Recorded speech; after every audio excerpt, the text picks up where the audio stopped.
Welcome to Yoga Talk. My name is Diane Covanda, and this is our second segment with Nancy Costello. I'm so glad you're here, Nancy. Thank you for coming. Thank you for having me. Nancy is a yoga teacher and also a meditation teacher. And one of the things you specialize in is nutrition, and you are an integrative nutrition health coach. And so my intention of having you here is to share a few things with our viewers about how to eat like a yogi. And one of the core basic tenets of yoga, if you're following traditional yoga, is this concept called ahimsa, and it means non-harming. Non-harming yourself, non-harming others. And the non-harm means with your actions, which is obvious, right? So you wouldn't want to do harmful things out in the world or to yourself specifically. But it also means through your thoughts. And so it covers a big, broad range of not harming.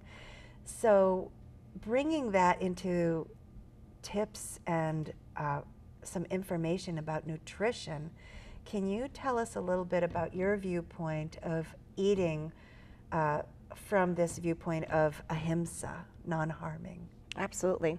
So when I hear ahimsa and I hear eating food, I right away go to thinking about meat. And where does my meat come from? I'm not a vegan or a vegetarian. I do eat meat or chicken or fish. So I am a meat eater. But Come right out. I'll just come right out and say it. I'm a yogi and I eat meat. And I'm proud of it. But what I do have to say that I'm not proud of is how our animals are being treated. So, of course, in my mind, as I'm eating and eating like a yogi, I think about where is my meat coming from? Where's my chicken coming from? You know, how are these creatures, these beautiful animals, being treated? And so when you're choosing your meat or your chicken, maybe you can think about where it comes from. You know, there's a lot of factory farming now, which I'm sure a lot of people are aware of, and some are not. But what happens is these animals are treated very cruelly. They're, you know, put in these little boxes, and they're in these huge factories. They can't turn around, and they're over-medicated because they get sick, obviously. They do get sick. Turn around or roam or hang out with your friends, right? Right, and we can even go without getting into a lot of the gory details, because they are really, a lot of them, tortured and put through pain as well. And you can see these videos if you wanted to look them up and see for yourself what these animals go through. But even not looking at that, I mean, even cows are force-fed corn, and they're not supposed to eat corn. Right. And what happens to the cow is he becomes toxic and diseased because he's force-fed this corn. He becomes sick and then given antibiotics so that the cow isn't sick. And then that's why we have all these antibiotics and then we end up eating this. Yes. And then the hormones are given to them as well so that they'll grow faster, so it can make more meat quicker. So, and these animals are really tortured. So I think what's really important when you want to eat like a yogi is to know where your meat comes from. So finding those animals that are treated humanely, you know, that aren't factory fed, that the cows are out on the pasture, they're eating grass, you're eating grass-fed beef, as you're intended to eat, as they are intended to eat the grass, not being force-fed the corn. And by the way, the corn that they're being force-fed isn't really even edible corn. It's not something that can be eaten. So you can imagine what happens to this cow. So if this cow gets poisoned, then what are you eating? Right. You're eating that it's poison that's from the part cow. of their body, and the stress. You ingest it. Yeah, so you're eating a diseased animal, basically. I know. Yeah. So, I mean, if you really think about that, is that what you want to be eating? Is that healthy? I don't think so. No. No. I know I look for, I eat eggs, and I usually hardly ever buy eggs in the store. I have two sets of friends that have little home farms in Barnstable, and go to their place, and I see the chickens having a really good time. They're being fed good food, and they don't force the chickens into doing anything in particular to lay lots of eggs or anything like that. So I feel okay about buying eggs from my local friends that raise chickens, and they're running around in the field and finding fun stuff to eat. I think if you go down the tradition of yoga, it's completely non-meat eating. And what we're trying to share today is for those people that wouldn't go down that path, that still practice yoga, still want to be healthy, and still eat meat, then we need to know what to be able to eat. Can you give some tips about what to look for? Absolutely.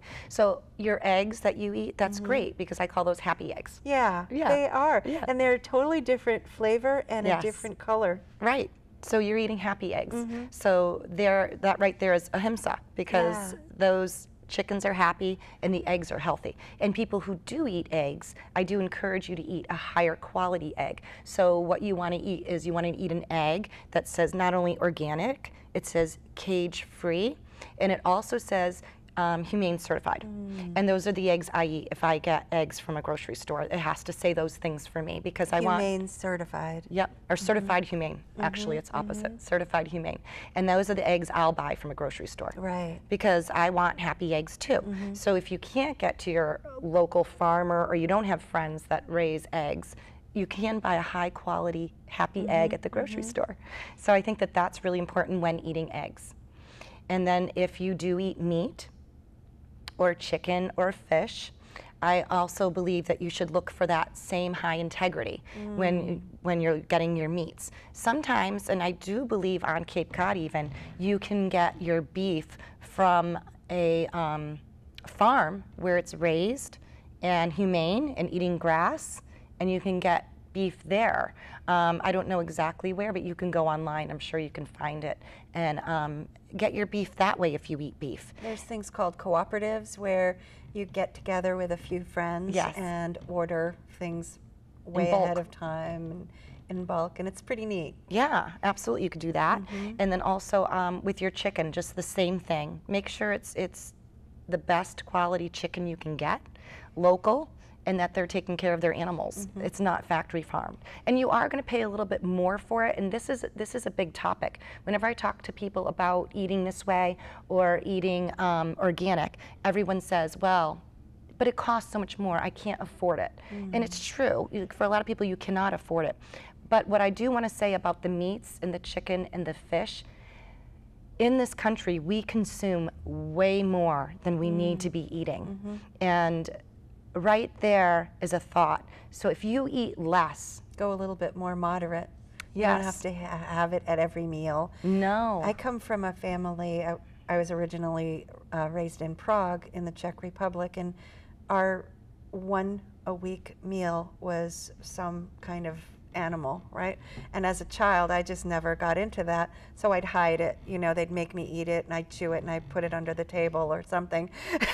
But I did fine on the potatoes and all the other veggies and everything else. So it wasn't really in my nature to eat the meat. I wasn't into it. Right.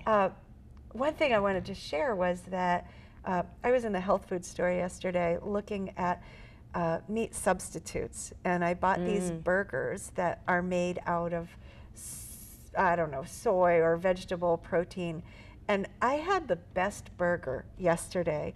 And I think the only time I ever ate something like that when I was a child was I'd eat a burger so that I could put the lettuce and the tomatoes and the pickles and the onions and all that stuff, that it was like the holder of all those other things. Oh, yeah. So I was like, I want to have a burger like that.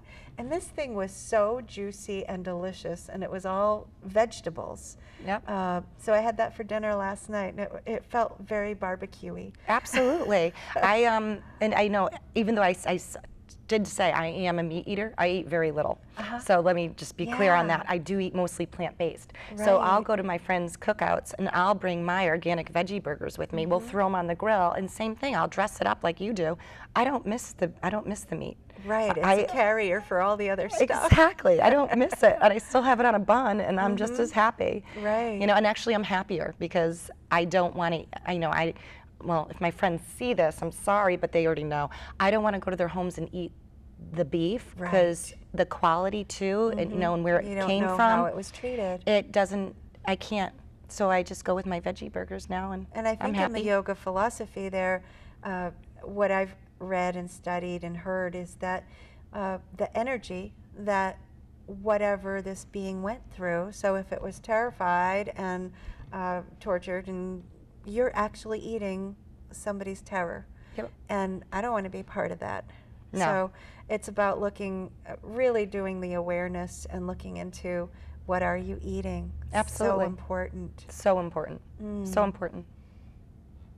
We have a couple of minutes left. Oh, okay, Any other great. tips you can give viewers? Okay, so we talked about eating a little less meats if you're a meat eater, and eating more. So what are we going to eat? This is a great topic. So if we're not going to eat our meats, but we need our protein, what could we eat instead of our meats? What proteins can we get in? We're such a protein-hungry country. I know, and that is the other thing. Do remember, you don't need as much protein as you think you do. But if you want to get in your proteins, and you don't want to, I don't want to eat meat today, but I want to get in my proteins. So what are great proteins we could eat? Well, you can add in different types of seeds. Hemp seeds are a great protein you could put in your smoothies or your shakes. And they taste fantastic. They taste like pinole nuts or pine nuts. Yum. So you can even put them in different recipes and substitute it instead of the pine nuts. So hemp seeds are a great one. All your beans, all your legumes, those are great. You can have any beans that you like. Those are great. Lentils are fabulous. There's so many ways to get into your proteins without even. I've heard just simply bread with almond butter, a good whole grain bread. Absolutely. With almond butter on it, it's a full protein. There you go. Peanut butter. Peanut butter is another protein. Right. So there's plenty of ways that we can get in our proteins without eating meats or cutting back on our meats. You know what I love? I learned this when I was a teenager because somebody said, "Oh, you're not eating meat. What's your problem? You're going to be sick." I guess I've lived through that. You have? Wow. And I go in and out. You know, I will eat some, like there's my favorite restaurant, Earthly Delights in Osterville. I love that them. place. And I know they do their research. The owners do the research and they find out where they're getting their products.